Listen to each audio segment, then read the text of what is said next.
Howdy boys and girls, happy Homebrew Wednesday. I'm sitting here enjoying a fine pumpkin beer that I made myself. Oh, just the right amount of pumpkin meat taste and then pumpkin spice.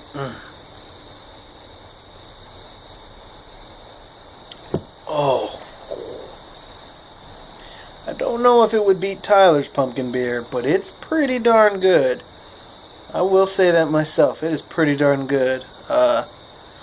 Only advantage I have is that's right off draft. Tyler's was bottled, so his bottle is probably better than my draft, but that draft is not too shabby. It's been a little while, guys. As you know, my Patriots 2 weeks ago, they lost. They lost in horrible fashion to Larry's Dolphins, and well, for the past week and a half, I've been contemplating how I can just end the suffering that I've had, and I realize I'm a bit of a pansy when it comes to knives and, cutting, and I put a hose into my car, but I guess I screwed up and forgot to attach it to the exhaust, so kind of just sat there for 45 minutes listening to music. It's kind of like my typical drive home in Maryland, worst traffic in the country. But enough being ridiculous. Lots of things going on this week. The Growler Challenge update. It is out with Tyler, actually in Wisconsin. I, without even thinking about that, brought up Tyler's name, so must be subliminally in there. Yeah, it's out with Tyler. Went from Nate, Elder P, both of them had it, did their own thing with it. Awesome photos, awesome video from both of those guys. They shipped it over to Tyler. Tyler's going to have it for a bit, and then it's either going to go to Lucky 13 Brewing in Chicago, where the Bears play, or it's going to go out to Kevin in Oregon, and then, a couple stops out there, then make its way back. It's going to hit up some people like Puka, me, SJ, and then Main Brew Guy, and then back to Dan. So I don't know if it's going to go from Main Brew Guy to Dan or from me to Dan. Gotta think about it. Gotta see if I have any big things in the works. Wife has a friend who works at a professional brewery, and there's rumor that I might be able to hook Dan up with a special thing. So see if I can get that to work. But let's get to some actual brew day footage. Right here, I have a video of me doing a brew in the bag. It was hot as hell that day, even with the windows closed, just because I would have to go in and outside just to do a couple things during that day. Kind of lost track of what I was doing, but here's the sum of what I was doing. I did I think it was actually my third brew in the bag. Each time I have gotten 75% or more efficiency. The key thing I realized was, one, extremely fine crush on your grain. That's key, because you're not doing a lot of sparging to rinse it off, so you really need to work the water in good to get it to work. The second thing, stir it. I stirred mine, I think I stirred it twice during the mash, and the reason I was able to do that is I had it on the stovetop, and I had it in my big boil kettle. I was able to monitor the temperature. And the third thing that seems to help me, consistent temperature, good crush, and stirring. Sorry, consistent temperature. What helped me with the consistent temperature was I was able, if you look at the video, you'll see I was able to keep the grains right next to the thermometer with the boil basket, or with the steam basket. I think that helps. I was able to keep it an exactly consistent temperature, and the grains were basically right up next to where the probe was, so it really helped me make sure that I had a consistent temperature in the entire, well, not in the entire vessel, but at least by the grains, the part that really matters. But check out the video and see my little setup. It's pretty cool. I like it. Alrighty, so here's my second attempt at brew in the bag. As you can see, I've got this brand new Bayou Cooker steam basket. It's sitting inside my 10 gallon boil kettle. As you can see, it's just a smidge too high here and here. It's a smidge too high, so the lid doesn't sit tight on there. There's a smidge of a gap, but I don't think it's going to be that big of a problem. And the reason I say that is, if you look, there's a big gap between the basket and the boil kettle in between here. So right back here, I've got a burner that I'm going to try to keep on during the boil. And I believe with that burner on, I should be able to hit consistent temps. Now, as you can see, this doesn't take up the whole boil kettle. This boil kettle is really wide compared to the Northern Brewer boil kettles or the Blickman Boilermakers. They're much more narrow and tall. So, if you wanted, you could get a different basket and there wouldn't be so much gap. But if you didn't have so much of a gap here, you couldn't do what I was going to do, which was keep a burner on the whole time, or as much as I need to do it. Now, the reason why I'm doing this inside is it's about 90 degrees outside, so it's hot as hell. And I need a sessionable beer. So, with a brew in a bag beer, it's really easy to make a sessionable beer. It's really hard to make like a big barley wine or something like that. Another key is, as you can see, a really fine crush. I tightened up my, let's see if we can mix it around in there. Oh yeah, look at that.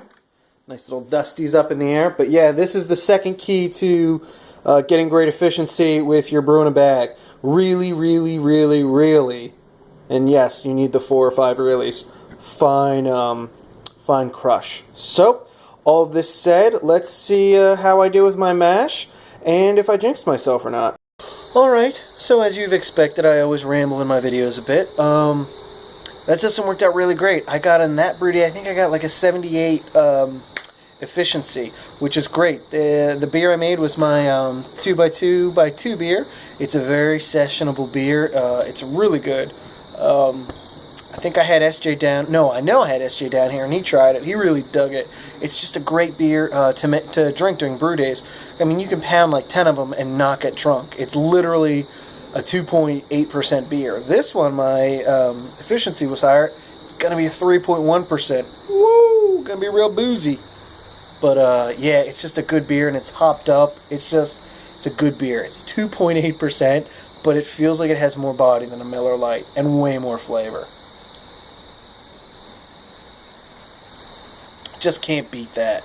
Now, next thing, as you guys know, I'm not like Sam. I'm not as thrifty. I want to get towards where Sam is, where he's so thrifty. And when I mean Sam Larkin, the Canadian beaver hunter, my man. What I'm saying is I'm not as good with him with my money. I should be. I'm an accountant, but, you know, I manage numbers all day. Last thing I want to do when I get home is manage more numbers. But I have found a really good way to oxygenate my wort relatively cheaply. I normally use a mesh screen, like a filter, but that doesn't always work when I'm putting my beers into a carboy. So I came up with a new way of doing it. Check it out. Alright, so here's my new way of oxygenating the wort. As you can see, it's doing a friggin' amazing job. All of those bubbles are basically from the wort. So that is a freaking awesome job of oxygenating. That's one of those little, they have a bunch of names, but it's basically one of those steel braids that you use for dishwasher line or whatever, but it's called a silver bullet, I believe that's what it was called on Amazon. But it is doing a kick-ass job of oxygenating the wort. So my goal is that sometimes I use the Better Boy Carboys as my primary when I'm lazy, and as you can see, it's kind of hard to run a big filter through the system. So by doing something like this, I can actually put this right inside the carboy and let it aerate the wort as so. But you can see I'm going to have to tilt that a little bit more so I can get just a smidge more out, because right now I'm just a smidge shy of 5 gallons. So I'm going to have to step away and tilt that boil kettle so I can get just a little bit more out of this. Be back in a second. Okay, because I'm lazy and I want this to be a quick upload and ready for Homebrew Wednesday, that little screen thing I was talking about is called a bazooka screen. It was, I'm pretty sure, called the Silver Bullet when I bought it from Amazon, and I kind of laughed because I thought it was an adult play toy at first. When it came up as a search option, I was like, Jesus, I need to refine my search if those are coming up.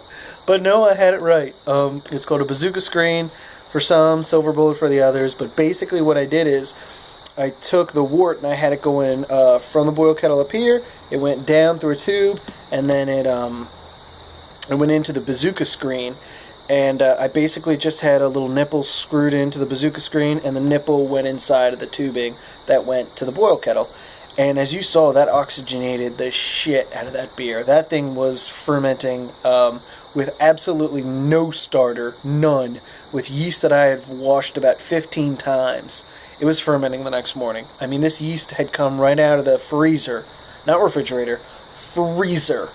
And I just poured it directly in, and the next day was fermenting. So, I mean, that is just one, amazing yeast, and two, extremely oxygenated wort. It just worked perfectly. In fact, this weekend I've got to move that over into secondary, and the only reason for that is so I can get that bucket cleaned out and ready for the next brew day. I really don't have to secondary it, but I am. And the reason for that is I'm going to dry hop it. I could dry hop it in the keg, but I don't know when I'm going to get around to drinking this beer. My entire fermenter my entire kegerator is filled. So, is what it is. But I want to end my rambling. I want to sign off. But before I do that, I want to say thanks to Mr. Wally, Wally FECK. I'm tired. It's been a long day. I apologize so greatly. But Wally was in the Growler challenge. I shot it over. Wally was the second person in the Growler challenge. First person with the nice new Growler. And the first person to send the Growler on to another destination. Both thumbs up there. But yeah, I sent it to Wally. He did a great review. If you guys go below, this is Wally's channel right down there. That's not a bicep. There's nothing there. I'm weak as can be. I'm pointing to Wally's video, Wally's channel. So go to Wally. Wally has some awesome videos. He really does for a new guy. He's starting off with a bang. The only thing we got to work on with Wally is taking his camera and turning it from this to this. So it's a little bit easier to watch the videos. But Wally, you do an awesome job. Wally actually sent me some beer mail too, which was awesome. I'll talk about that in another video. And that's it, guys. I'm gonna go. But if you're a fan of me, if you subscribe to my channel, do me a favor and go to Wally's channel right below and subscribe to him. People who are in the Growler challenge, people who make good homebrew, and just people who support the community and want to do everything they can to make it a better environment. We should do everything we can to support their channels as well, guys. So hook up Wally, comment on one of his videos and say Pat's fan sent you. I'd greatly appreciate it, guys. But that's it. I'm gonna go watch some TV and enjoy some damn good homebrew. Just remember, life's too short for shitty beers, guys. Peace. I'm out.